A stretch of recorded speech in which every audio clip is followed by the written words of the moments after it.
Rekaman video yang diunggah ke media sosial dan memperlihatkan sejumlah remaja perempuan tengah melakukan aksi perundungan di Penghina guru dipolisikan. Seorang TikToker asal Pontianak dilaporkan ke polisi oleh Persatuan Guru Republik Indonesia.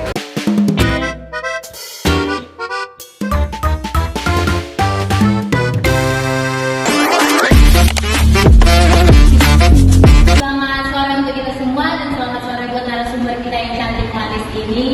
Selamat sore. Kita kedatangan narasumber siapa nih? Perkenalkan, nama saya Mariani. Saya berkegiatan kuliah di semester 3 sekarang. Oke, menarik, cantik ya orangnya ya. Kita akan membahas tentang sosial media dan etika. Ya. Oke, kalau dibilang etika itu berarti kan bisa dibilang tutur kata, baru sopan santun kita, baru apa namanya, cara kita menyampaikan pikiran kita, bagaimana gitu kan. Baru kalau disambungkan dengan sosial media, berarti ini ada kaitannya dong pasti kan. Ya, berarti kalau disambungkan dengan etika dan sosial media, berarti kita berpendapat secara luas nih di sosial media ya kan, yang di TikTok, di Instagram atau di sosial media lainnya ya kan.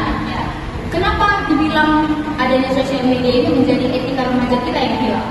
Oke, jadi sebenarnya media sosial ini bukan hanya sebagai alat komunikasi, bukan hanya sebagai alat untuk menyampaikan pendapat, tapi sosial media ini sudah dikatakan lengket dengan kehidupan kita sehari-hari, di mana dalam menjalani kehidupan pastinya diatur oleh suatu etika, norma, nilai-nilai kesopanan dalam masyarakat. Jadi ketika remaja tersebut menyalahgunakan penggunaan media sosial, berarti etikanya itu mengalami penurunan, mengalami degradasi etika yang kadang perilakunya itu tidak mencerminkan dengan remaja yang baik.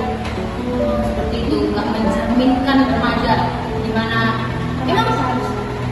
emang sebelum ada sosial media ini kayak mana perilaku, kayak mana etika remaja sekarang ini?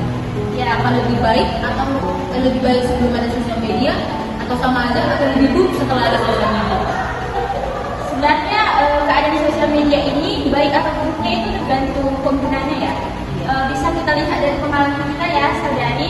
Kalau dulu pengalaman saya nih waktu remaja sebelum sosial media kan belum ada nih, aplikasi itu masih kurang. Sudah ada, cuma belum terlalu booming ya. Iya. Nah, di masa dulu itu kita masih sempat bersosialisasi dengan teman sebaik kita, kayak main permainan zaman dulu, main congkak, saudari Ali itu pernah? Nah, main mandi kolam bareng semua ya kan. Ambil rambutan juga pernah ya? Nah, manjat-manjat segala macam jenis permainan masih kecil itu kayaknya melekat gitu ya sebelum ada sosial media ya. Jadi seiring berkembangnya zaman, sosial media juga sudah ada dan kita ini sudah semakin besar, adalah kemauan kita untuk menggunakan si sosial media ini.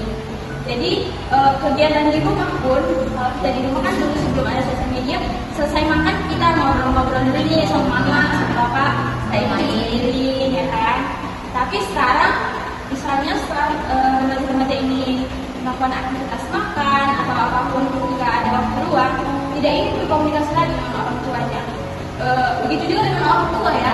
Orang tua juga sudah tidak luput lagi dari sosial media, apalagi FB Pro ya. Ya, gitu ya semua ya. Walaupun semuanya magelan ya. Oke. Karena kita harus berterima kasih pada Tuhan ya, karena semua yang kita alami sekarang media sosial yang menggunakan teknologi itu bisa kita gunakan sebaik mungkin. Jadi bisa kesimpulannya etika di dahulu sebelum ada media sosial ini lebih terkontrol lah. Cuma kenapa booming masalah etika ini? Karena itu kan melalui media sosial. Oke. Terus apakah dengan adanya media sosial yang tadi kamu sampaikan, apakah dengan adanya sosial media ini jadi menurun etikanya? Ya, Menurun gitu ya? kita bisa ambil contoh nih, ketika ada nih seleb TikTok, dia ngeprank orang tuanya keterlaluan. Jadi remaja-remaja ini kan sudah masa dia jadi diri nih, dia penasaran jadi Viral ya, ini tren gitu. padahal membahayakan pihak lain gitu ya. Merugikan adanya etika. Dan satu contoh, ketika standar sosial media ini, misalnya aku nih membuat postingan, enaknya baru dibeliin iPhone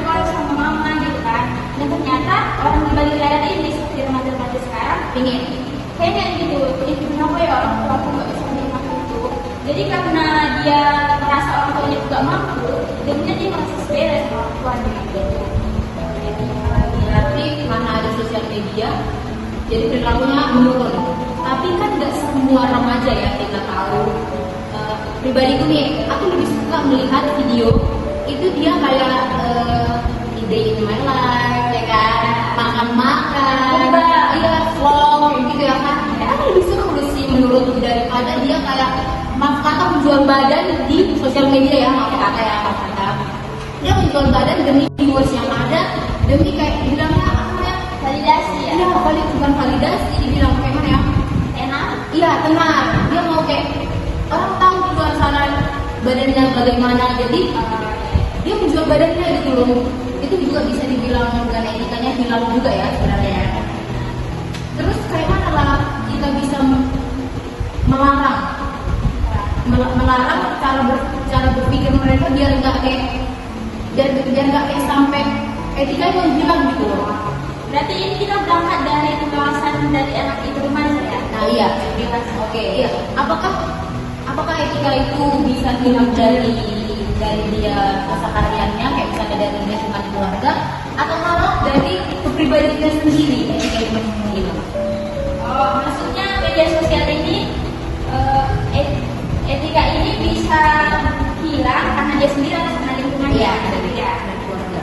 Oke, pertama-tama ya, tentunya kalau udah yang dewasa udah sulit kan dibilang ya. Sekarang pencegahannya biar itu nggak hilang. Dari kecil, dimulai dari keluarga nih, kita harus memberikan edukasi kesopanan, etika gitu ya untuk anak kita. Kita juga sebagai orang tua nih, menunjukkan perilaku bagaimana sopan, bagaimana berbicara yang baik dengan keluarga, orang tua. Mulai dari edukasi sejak dini. Setelah itu masuk ke lingkup yang lebih besar yaitu sekolah. Nah, setelah dari sekolah, mungkin masuk ke lingkungan pemerintah nih.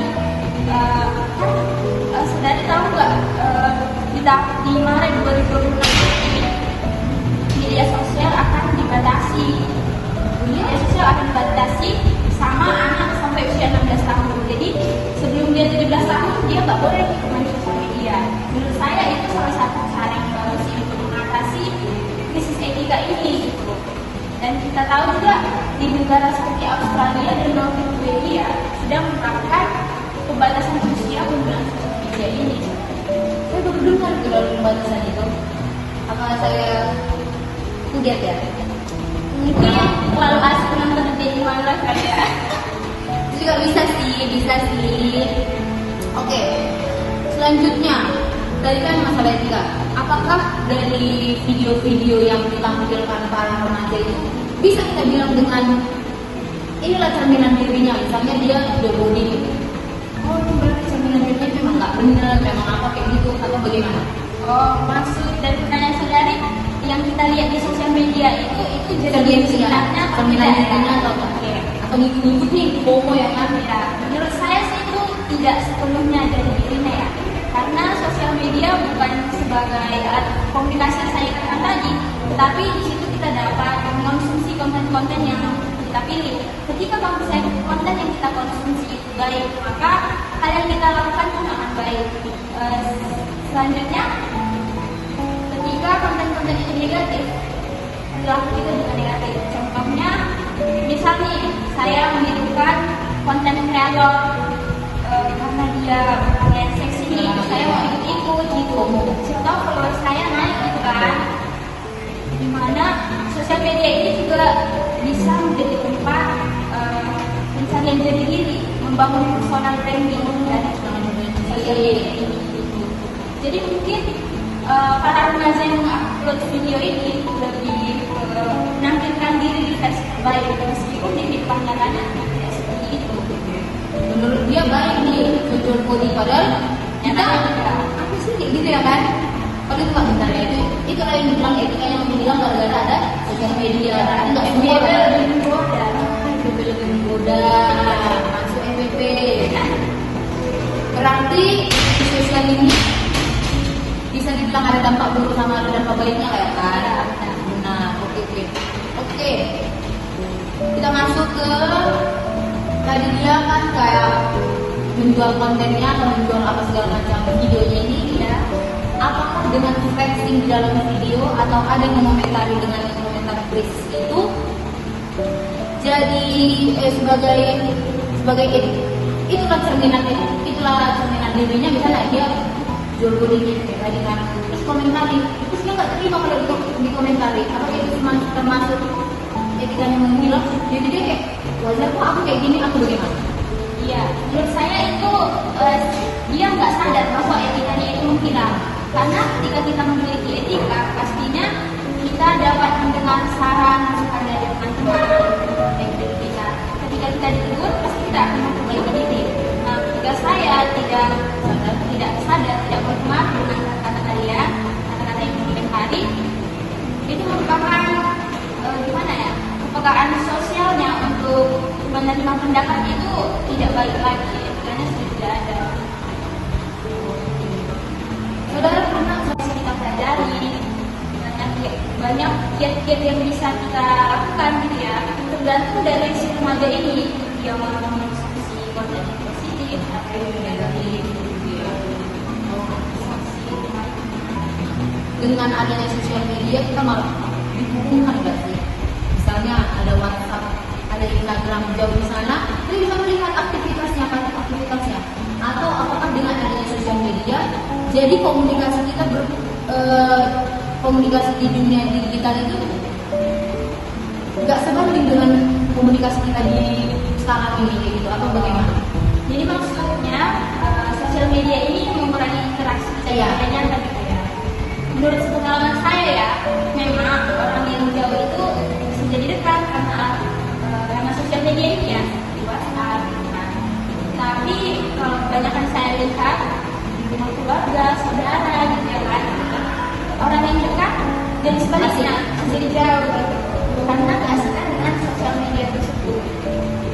Media sosial ini berdampak negatif lah pada suatu keluarga ketika orang tuanya tidak pandai memilih sesuatu, tidak pandai merangkul anak-anaknya untuk komunikasi. Apalagi kan interaksi itu sangat penting ya di kehidupan kita, anak-anak dewasa. Terus kalau misalnya tadi saudara bilang orang tuanya yang kurang menjadi suatu, ya, apakah orang tua harus memiliki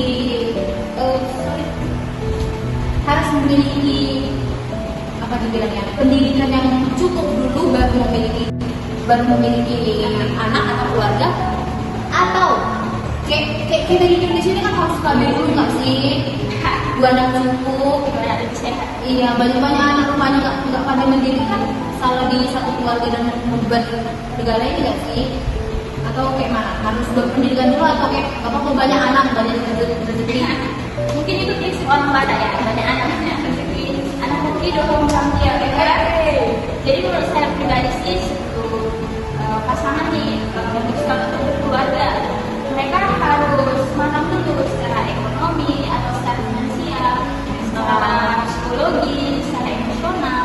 Karena apa? Jika orang tua tidak memiliki kondisi emosional dan psikologi yang baik, bagaimana dia akan mendidik anak-anaknya dengan emosional yang baik? Jika orang tua tidak memiliki finansial yang cukup, maka yang paling dirugikan dan disusahkan adalah si anak. Dimanapun kita tahu ini masalah yang sangat menyakitkan bagi banyak orang ya. Banyak takut, banyak anak yang dicibun di rumah kan. Beras dari pemerintah cuma 5 kilo. Di rumah yang makan 10 orang. Belum lagi yang di belakang. Iya. Ini sangkut pautnya dengan pemerintah nih ya, kan? Berarti nih, dari mengkritik Bapak Ibu, apakah dengan adanya sosial media pemerintah malah lebih sepele atau lebih kayak was-was dengan adanya sosial media ini? Menurut saya pastinya mereka was-was. Kenapa? Karena sudah banyak ya oknum atau masyarakat yang dapat menggunakan sosial media. Rumah yang makan 10 orang. Belum lagi yang di belakang. Iya. Ini sangkut pautnya juga dengan pemerintah nih ya, kan? Berarti nih, dari mengkritik Bapak Ibu, apakah dengan adanya sosial media pemerintah malah lebih sepele atau lebih kayak was-was dengan adanya sosial media ini? Menurut saya pastinya mereka was-was. Kenapa?